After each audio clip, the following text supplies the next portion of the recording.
Chico TV Sénégal, une télé pour tous. Car vous savez qu'il y a beaucoup de zones où ça va mal et il est temps de redresser la barre. Monsieur le Président, vous avez la parole. Merci beaucoup, cher Jean-Paul. Mesdames et Messieurs les ministres, Excellences, Mesdames, Messieurs les ambassadeurs, distingués participants en vos rangs, grades et qualités, chers amis, Monsieur le Premier ministre, cher Modibo Diarra, avant tout propos, je tiens à adresser mes salutations fraternelles à Sa Majesté le roi Mohamed VI, que Dieu l'assiste, et lui renouveler mes meilleurs vœux de bonne santé, de longévité et de réussite dans l'exercice de ces éminentes charges au service du peuple marocain, amis et frères. Le Sénégal et le Maroc sont liés par une amitié multiséculaire, solide, fondée sur des valeurs communes, une convergence de vues sur toutes les questions d'intérêt stratégique et une coopération intense dans plusieurs domaines d'activité, y compris les affaires maritimes. J'ai d'ailleurs visité à ce propos le port de Tangemet en novembre 2019. J'en garde l'excellent souvenir d'un hub logistique de première classe, symbole et vitrine d'une Afrique ambitieuse et déterminée à prendre sa place dans les grandes routes maritimes mondiales. Dans le même esprit, je me réjouis ce matin de prendre part pour la première fois à cette rencontre du Grand Montana Forum. C'est une dette dont je m'acquitte auprès de l'excellentissime ambassadeur Jean-Paul Carto, qui, depuis plus de 2 décennies, m'invite régulièrement à toutes les éditions. Excellence, cher Jean-Paul, merci pour ton aimable invitation et surtout merci pour ta persévérance. Et c'est un honneur pour moi de participer avec vous ce matin sur ces échanges très importants concernant la sécurité maritime, sécurité et sûreté maritime. Dans un monde de guerre et de tensions multiples, la problématique de la sécurité et de la sûreté fait assurément partie de l'enjeu sécuritaire global. Les routes maritimes continuent d'être exposées à de graves menaces.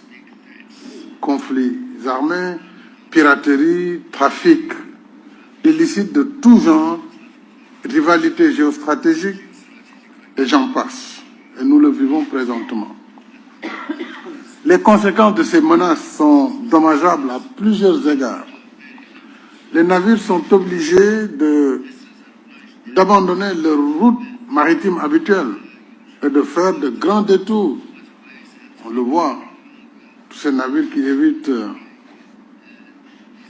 la zone du Golfe et qui sont obligés de repasser par le Cap de Bonne-Espérance pour continuer leur route. Et cela entraîne d'importants coûts additionnels. Ce sont les prix, évidemment, qui augmentent pour le consommateur. Finalement, c'est en dernier lieu celui qui paye tout cela. C'est également l'environnement qui en subit les dommages collatéraux avec le surcoût d'émissions de carbone généré par le rallongement des distances, mais c'est surtout le commerce qui en souffre profondément. Or, le transport maritime représente aujourd'hui plus de 80% des échanges mondiaux, faisant des ports des leviers uniques du commerce et du développement, mais aussi des lignes de défense de notre sécurité économique et humaine. C'est dire que si la mer représente une porte ouverte sur le monde qui donne accès à d'immenses opportunités, il faut en même temps veiller à ce que cette ouverture ne se transforme en faille sécuritaire.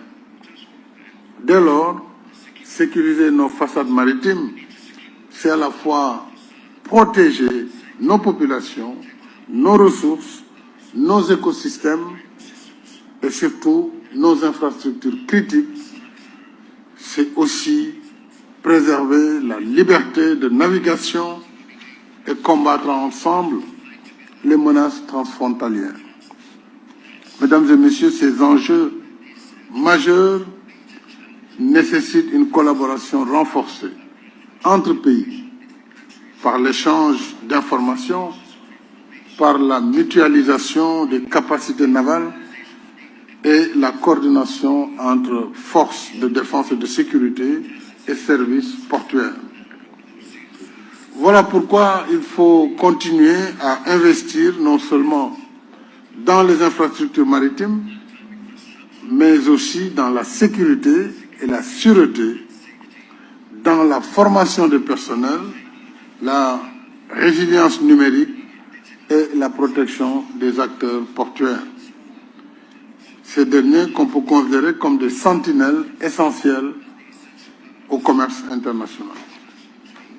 N'oublions surtout pas que les ports sont aussi des lieux d'humanité et de chemins croisés.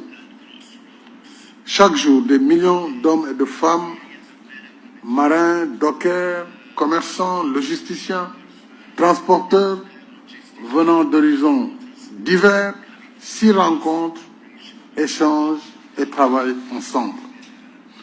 En effet, dans le tumulte des chargements et des déchargements, dans les démarches et les formalités à accomplir, dans l'activité des chantiers navals, si indispensable à la navigation maritime, il y a une part irréductible d'humanité qui donne vie, rythme et âme au port.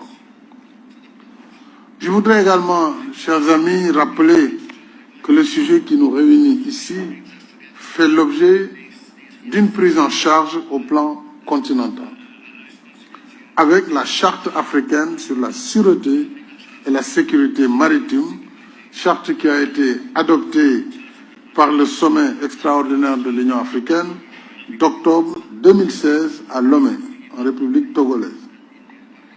Cet instrument juridique majeur et régional consacre l'engagement des pays africains à faire de leurs zones maritimes des espaces de paix, de sécurité et de développement durable.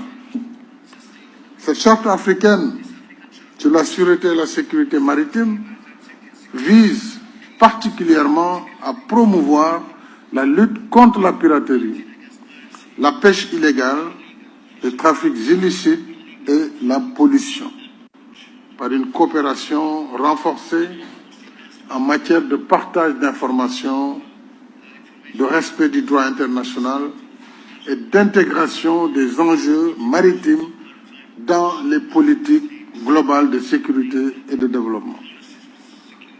Je pense qu'un pays comme le Maroc, connu pour son leadership dans ces domaines, pourrait certainement aider à mieux vulgariser cette charte africaine en rapport avec la Commission de l'Union africaine. En outre, je souhaite attirer l'attention de notre forum sur l'importance de prendre pleinement en compte la situation des pays sans littoral. Je salue les pays sahéliens ici présents. Les pays sans littoral, conformément aux dispositions pertinentes de la Convention des Nations Unies sur le droit de la mer, appelée à juste titre la Constitution des mers, en raison de sa vocation universelle. Cette vocation universelle qui a tendance à faire des espaces maritimes des lieux de coopération dans un esprit de bon voisinage qui consacre le droit légitime de ces pays à un accès libre et sécurisé à la mer. La Convention de Montego Bay nous rappelle en effet que la mer n'est pas seulement une affaire de pays côtiers. La mer est aussi celle des pays enclavés, dont l'accès aux corridors maritimes est une nécessité vitale d'inclusion, d'échanges commerciaux et de développement économique. Mesdames et messieurs, distingués participants, en matière de commerce pour le développement, c'est certainement par la mer que l'Afrique comptera de façon plus importante dans les échanges mondiaux. Et c'est par des ports modernes qui répondent pleinement aux impératifs de sécurité et de sûreté que nous réussirons à faire de nos pays des maillons indispensables de la chaîne logistique maritime mondiale. Je reste persuadé que par vos expertises combinées, vous apporterez une contribution significative à cette ambition légitime. Je vous y encourage vivement et voudrais encore une fois remercier Jean-Paul Cartron pour sa résilience parce que nous sommes au 40e anniversaire du Forum du Grand Montano. Cela prouve vraiment son mérite et cela prouve la justesse de sa vision et il mérite tous nos encouragements et tout notre soutien. Je vous remercie de votre aimable attention.